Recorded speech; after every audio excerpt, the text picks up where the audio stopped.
Hi there, this is Ranjit and I have this OnePlus 3 with me, and in this video we'll be doing the camera review. The OnePlus 3 has a 16 megapixel rear facing camera and a 8 megapixel front facing camera, and quite a few of you have also asked me to compare this OnePlus 3 with some other devices, and I feel it was a good idea to test it with the Mi 5 because the Mi 5 also is running on the Snapdragon 820 SoC, and this one also has a 16 megapixel rear facing camera. So I've taken quite a few sample shots with both these devices so that you can have a better idea which one does better. But first, let's quickly have a look at the camera interface of this OnePlus 3. Again, the camera interface is sort of custom, and as you can see, it's very Spartan. You have nothing over here. You just have this area, and if you just click this, and it takes the shot. You can use this tap to focus and actually click on it. You can get a better focus that way, and the good thing is that I've noticed is that if you hit the tap to focus, it does not overexpose. As you can see, this was without hitting that tap to focus, and this one was with tap to focus, and as you can see, it did not overexpose the picture, so it takes the pictures relatively quickly, I would say. But one thing that I've noticed is that this one does not have any laser autofocusing system, if the subject is too close, it comes out a little bit blurry. You have to be careful regarding that. I'll show you that with the sample shots that I have taken later on. And to get to the basic settings, you should just click over here. You get to the basic settings. You can adjust the timer. You can have the grids and stuff like this. You can toggle the HDR auto and stuff, and change the aspect ratio from this area itself.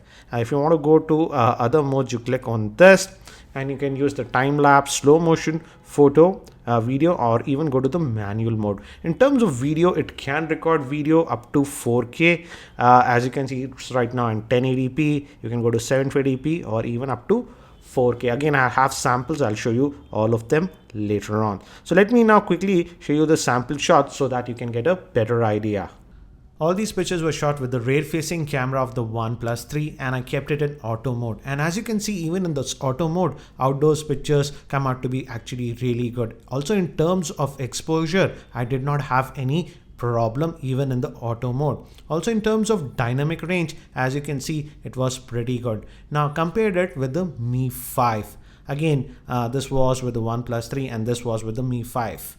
And as you can see, here are again the sample shots compared with the OnePlus 3 and the Mi 5 side by side, so that you can get a better idea regarding the same. These are in very low lighting conditions, and here I feel the OnePlus 3 has a slight edge, but here in focusing, I feel the Mi 5 nails the focus. The OnePlus 3 failed. This picture shows the exposure. Here I feel the OnePlus 3 did better. I also visited the Amit Bhavani's office, that is Phone Radar. So here are some of the sample shots that we took with the OnePlus 3 in his office. And some more comparison shots between the OnePlus 3 and Mi 5. Again, this is in artificial lighting conditions. And here again, I feel in some areas the OnePlus 3 does better, but in some, the Mi 5 does better. Now these sample shots were taken in my office in artificial lighting conditions so that you can get a better idea. Again, comparison shots between the OnePlus 3 and the Mi 5. One area where I felt the OnePlus 3 did slightly better than the Mi 5 is in terms of exposure. And again, these are some shots in very low lighting conditions between the OnePlus 3 and the Mi 5. Now moving to the front facing camera, it's an 8 megapixel shooter, and as you can see, the pics that we took from the front facing camera also come out to be really good in varying lighting conditions. Recording this footage with the front facing camera of the OnePlus 3, it's supposed to be a 8 megapixel shooter, and I'm just going to walk around to give you an idea how it handles abrupt exposure. And the audio is also being recorded with the internal microphone. I won't be doing any editing, so it'll be the raw footage. And this is how it is. I'll also shoot another video in indoor lighting conditions to give you an idea. Shooting this video again with the front facing camera of the OnePlus 3, but now I am in my office and this is in artificial lighting conditions. I have just one tube light switched on. So this should give you an idea about the video recording with the front facing camera in artificial lighting conditions. Recording the sample footage with the OnePlus 3's rear facing camera, I have set it to 1080p. We can also record it in 4K. So I'll just walk around to give you an idea. It is supposed to have optical image stabilization and electronic image stabilization. So I'm just walking. So this is 1080p footage. Now we'll do the same thing at 4K. Now recording again at 4K resolution, and you can record only up to 10 minutes at 4K. So this is the 4K video recording, and what I'll do is I will be just walking back again to give you an idea how is the stabilization. So I'm just walking again.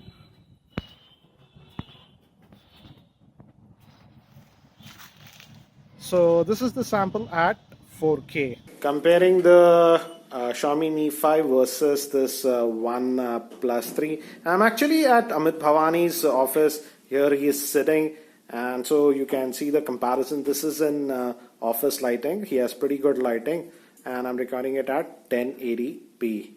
So as you can see, the OnePlus 3's rear-facing camera did perform pretty well, and if we compare it with the Mi 5, both of them are sort of very similar, I would say. But in terms of exposure, I felt that the OnePlus 3 handled the exposure a little bit better. Also, in very low lighting conditions, I would give the slight edge to the OnePlus 3's rear-facing camera. But one area where I do not like the OnePlus 3 is that it does not have any laser autofocusing system. Hence, for very close objects, I felt that the Mi 5 nails the focus better than the OnePlus 3. Another area I would say the OnePlus 3 can improve is in terms of audio recording when we shoot video. The audio recording was a little bit low. I had to boost up the volume, and also in windy conditions, the audio can get distorted quite a bit. But apart from that, I feel the camera performance on the OnePlus 3 was pretty good considering its price point. I'll also be posting the full in-depth review for the OnePlus 3 very soon,